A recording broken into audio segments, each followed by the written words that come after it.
అందరికీ నమస్కారం అండి. నేను మీ జయ. యాత్ర విశేషాలకు స్వాగతం. ఈరోజు మన వీడియోలో గ్రామ దేవతల గురించి, వారి ఆవిర్భావం గురించి, అలాగే గ్రామ దేవత ఆలయాల్లో అమ్మవారికి ఎదురుగా ఉండే పోతురాజు గురించి తెలుసుకుందామండి. గ్రామ దేవతల అనుగ్రహం ఉంటే చాలు, ఎలాంటి బాధలు కష్టాలు దగ్గరికి రావు. గ్రామ దేవతనే అమ్మవారి తల్లి అంటారండి. గ్రామ దేవతలు 108 మంది అక్క చెల్లెళ్ళని కొంతమంది అంటారు, కొంతమంది అయితే 101 అని అంటారండి. ఎంతమంది అయినా కూడా ఆ జగదంబ నుంచి వచ్చిన కళాంశాలే ఈ గ్రామ దేవతలుగా దేవీ భాగవతంలో చెప్పబడిందండి. వీళ్ళందరికీ ఒక్కగానొక తమ్ముడు ఉంటాడండి, అతనే పోతురాజు. గ్రామదేవతల వృత్తాంతము, వారి పేర్లు విన్నా చాలు జీవితం అద్భుతంగా మారుతుంది. ప్రతి ఇంటికి ఒక కుటుంబ పెద్ద ఉన్నట్లుగానే ప్రతి గ్రామానికి ఒక పెద్దగా, అందరినీ రక్షించే తల్లిగా, భూతప్రేతాలను దరిచేరనివ్వకుండా గ్రామపు సరిహద్దుల్లోనే కట్టడి చేస్తూ మనల్ని కంటికి రెప్పలా కాపాడుతుందండి. అలా కాపాడే తల్లినే గ్రామదేవతగా పిలుచుకుంటాము. ఆ జగన్మాత ఒక్కరే అయినప్పటికీ కూడా ప్రతి గ్రామంలోనూ వారికి తోచిన పేరుతో పిలుచుకుంటారు. సహస్రకోటి పేర్లు కలిగిన ఆ తల్లిని ఏ పేరుతో పిలిచినా పలుకుతుందండి. అయితే ప్రతి ఊర్లోనూ గ్రామదేవతకి ఖచ్చితంగా ఆలయం ఉండాలి అనే నియమం ఏమీ లేదండి. కొన్ని ప్రాంతాల్లో మర్రి చెట్టుని గ్రామదేవతగా భావిస్తే, మరికొన్ని ఊర్లలో వేప చెట్టుని, అలాగే ఇంకొన్ని ఊర్లలో అయితే రావి చెట్టుని కూడా గ్రామదేవతగా పూజిస్తారండి. కోర్కెలు తీర్చి వ్యాధులను నివారింపజేసే ఈ గ్రామదేవతకు పెద్ద పెద్ద పూజలు స్తోత్రాలతో పని లేదు. భక్తి ప్రేమలతో పిలిస్తే చాలండి. ఒక రాయిని అమ్మవారిగా భావించి పసుపు కుంకుమలు పువ్వులు సమర్పించి ధూపదీప నైవేద్యాలు పెట్టి పూజించినా కూడా అందులో నుంచి అమ్మవారి ప్రకటితమవుతుందండి. అయితే ప్రతి సంవత్సరము ఆలయ ప్రతిష్ఠ జరిగిన ఆ నెల, ఆ తిథి నాడు ఖచ్చితంగా పవిత్రోత్సవాలను జరిపిస్తారండి. అలా చేయటం వల్ల అమ్మకు మన ద్వారా ఏదైనా లోటుపాట్లు కలిగి ఉంటే అవి తొలగిపోతాయని నమ్ముతారు. అంతేకాదండి, పల్లెటూరులో చూసినట్లయితే వ్యవసాయం పనులు మొదలుపెట్టే ముందు ఆ ఊరి గ్రామదేవతకు ముర్రాటలు పోసి పసుపు కుంకాలు సమర్పించుకొని పంటలు బాగా పండాలని అమ్మవారిని వేడుకొని వ్యవసాయం పనులు మొదలు పెడతారు. అలాగే పంటలు చేతికి అంది ఇంటికి వచ్చిన తర్వాత కూడా అమ్మవారి పండుగలను ఎంతో ఘనంగా జరుపుకొని ఆడపిల్లల్ని, బంధుమిత్రుల్ని, చుట్టాలని అందరినీ పిలుచుకొని ఘనంగా సంబరాలు జరుపుకుంటారండి.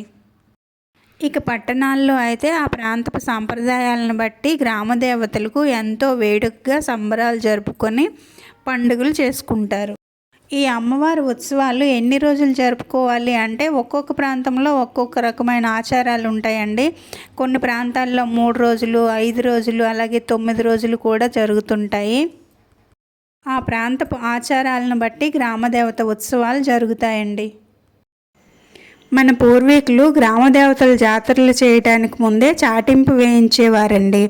ఆ జాతర రోజుల్లో ఎవ్వరూ కూడా ఆ గ్రామ సరిహద్దులు దాటి వెళ్ళకూడదనే నియమం ఉండేది. ఏదైనా అత్యవసర పని మీద గ్రామ పొలిమేర దాటి వెళ్ళవలసి వస్తే ముందుగా ఆ తల్లిని దర్శించి వెళ్తున్న పనిని ఆ తల్లికి చెప్పి చీకటి పడకముందే తిరిగి గ్రామానికి వస్తామని చెప్పేవారటండి. అమ్మలుగన్న అమ్మలు ఆది పరాశక్తులకు నమస్సుమాంజలేలు. మన గ్రామ దేవతలు ఎలా వెలిశారు అనేది ఇప్పుడు మనం తెలుసుకుందాము. గ్రామాలలో వెలిసే దేవతా దేవుళ్లను, ముఖ్యంగా స్త్రీ దేవతా రూపాలను గ్రామదేవత అంటాము. సాంప్రదాయాలను అనుసరించి గ్రామ రక్షణగా ఈ దేవతను ఊరి పొలిమేరలలో ఏర్పాటు చేసేవారండి. మన పూర్వీకులు చాలా తెలివైన వాళ్ళండి.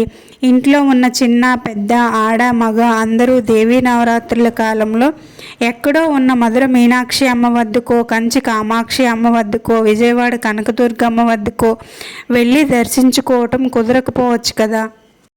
ఒక్కొక్కప్పుడు డబ్బున్నా వెళ్ళే వీలుండకపోవచ్చు. వీలు చిక్కిన అందరూ ఒకేసారి వెళ్ళడం సాధ్యం కాకపోవచ్చు. అలాంటి సందర్భాల్లో అలాంటి వాళ్ళు అమ్మ దర్శనానికి వెళ్ళలేకపోయామనే నిరాశ పొందకుండా ఉండేందుకు ఎక్కడో ఉన్న తల్లిని ఇక్కడే దర్శించుకున్నంత తృప్తిని పొందేందుకు గ్రామదేవత వ్యవస్థను ఏర్పాటు చేశారండి. ఆ జగజ్జనని యొక్క కళాంశాలే గ్రామదేవతలుగా దేవీ భాగవతంలో చెప్పబడింది.